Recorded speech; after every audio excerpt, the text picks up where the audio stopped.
আলহামদুলিল্লাহ তরকারি খাওয়া কলা রান্না করব। আপনাদের চাচা আমার বাড়ির গাছ ছিল, কলার আছে গাছ, কালকে কলার কান কাটে রাখিছে। আর আমি কলা। আসসালামু আলাইকুম, সবাই কেমন আছেন? আশা করি সবাই অনেক অনেক ভালো আছেন। আলহামদুলিল্লাহ আপনাদের দোয়ায় এবং আল্লাহর রহমতে আমরাও ভালো আছি। তো এই জায়গাতে আমি কয়েকটা কলা সিলাই রাখেছি, আর কয়েকটা লিব, মানে কম হয়ে যাবে।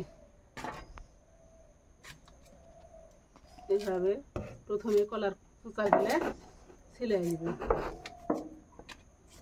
আর এই সিলানে কলা কিন্তু এই যে একটু হলুদের গুঁড়া দিব, তাহলে যে আঠা আছে কলাতে আবার প্রচুর আঠা, আয়রন, এই আঠাগুলা পরিষ্কার হয়ে যাবে। আর হলুদ না দিলে, হলুদ কিংবা ভাতের মাড় দিলে এই আঠাটা কিন্তু বার হয়ে যাবে।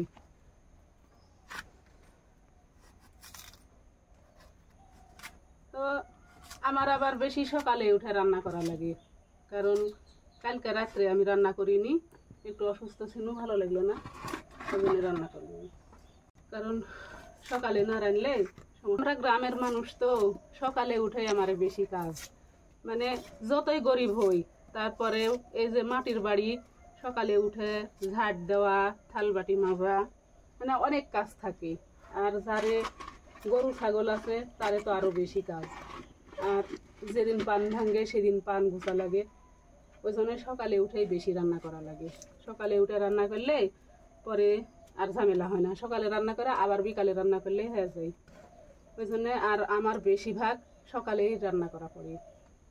আপনারা হয়তো অনেকেই বুঝতে পারেন যে চাষি প্রত্যেক দিন এত সকালে কি জন্য রান্না করে। সকালে রান্না করলে দুপুরে আর ঝামেলা করা লাগে না।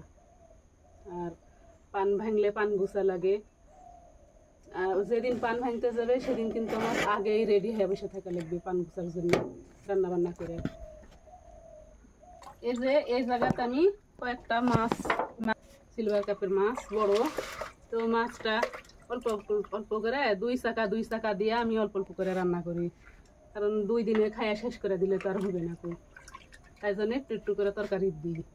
তো আর কলার তরকারি কিন্তু মাছ ছাড়া ভালো লাগবে না, তাই জন্যে এই দেখেন এই মাছ আমি ভিজাই রাখিছি, কিন্তু এই মাছগুলা সব দিয়ে রান্না করবো না, এই 2 পিস দিব আর রেখে দিব, দিলে আবার পরে রান্না করা হবে।